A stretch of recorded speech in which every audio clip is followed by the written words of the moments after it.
الأبناء يريدون أن يستريحون من آبائهم فيضعونهم في بيوت في دار العجزة أو دار المسنين كما تسمى. السلام عليكم ورحمة الله. هل هذا هو الجزاء؟ نسأل الله أن يعافينا وإياكم. هذا بالنسبة للإجابة على سؤال السائل. الله يحفظك شيخنا، شلونك؟ الله يبارك فيك يا حبيبنا، الله يكرمك. شيخنا حضرتك كنت تتكلم عن بر الوالدين، وأنا هذا صعودي وياك حقيقة أسأل الله أن أهدي ثوابه إلى والدي. فراح أسألك سؤال جزاك الله خير. أقول أين تفسير النبي صلى الله عليه وآله وسلم للقرآن، وأين بيانه للقرآن في البخاري يا سلفية؟ هل نبيكم إنسان آلي نقل القرآن بدون تفسير وبيان، أو البخاري قد أحرقها؟ إذا كان البخاري قد نقل السنة فأين تفسير النبي وبيانه للقرآن؟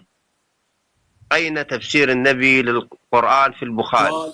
انتهيت من سؤالك يا أخي، انتهيت من سؤالك. تفضل. قال الله تعالى: وما آتاكم.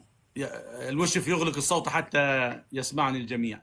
قال الله تعالى: وما آتاكم الرسول فخذوه وما نهاكم عنه فانتهوا. هذه الآية تدل على وجوب طاعة رسول الله صلى الله عليه وسلم. وقال في حق النبي صلى الله عليه وسلم: وأنزلنا إليك الذكر لتبين للناس. فرسولنا صلى الله عليه وسلم بين الدين كما بين ربنا: اليوم أكملت لكم دينكم وأتممت عليكم نعمتي ورضيت لكم الإسلام دينا. فالدين قد اكتمل والنعمة قد تمت، ومن يتكلم في هذه الأمور فليراجع إيمانه.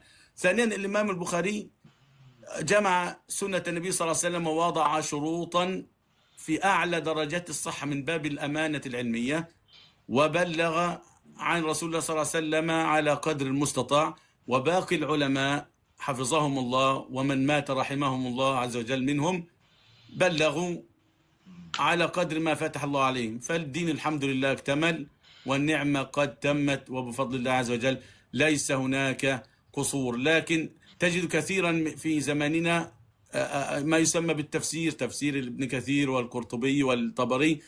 هؤلاء اجتهدوا كل على قدر ما وفق الله عز وجل. بعضهم اجتهد من ناحية اللغة، وبعضهم من ناحية التاريخ، وبعضهم من ناحية علوم القرآن ولا غير ذلك، وكله مكمل لبعض. والنبي صلى الله عليه وسلم ما فسر القرآن كاملا، لأنك عند قوله تعالى: ويخلق ما لا تعلمون، فعل مضارع يدل على التجدد والاستمرار. لو أن النبي صلى الله عليه وسلم تحدث عن تفسير القرآن إلى أن تقوم الساعة لتحجر ذلك على عقول الصحابة. يعني حينما يقول الله: ويخلق ما لا تعلمون، ستكون هناك بعد 1000 سنة أو أكثر طائرات وطائرات حربية وغواصات وإلى غير ذلك، يتحجر على عقول الصحابة. فبين بعض أصحاب النبي صلى الله عليه وسلم بعض هذه العلامات، وفي زماننا هذا إلى أن الله تقوم يحفظك الساعة شيخنا، جزاك الله خير. إذا الآن لم نجد باعترافك شيخنا، بس اسمح لي أنا قاعد أناقشك. الله يحفظك. اخفض الصوت يا حسين، بس اسمح لي جزاك الله خير، اسمح لي. يعني النبي ما تكلم بالتفسير.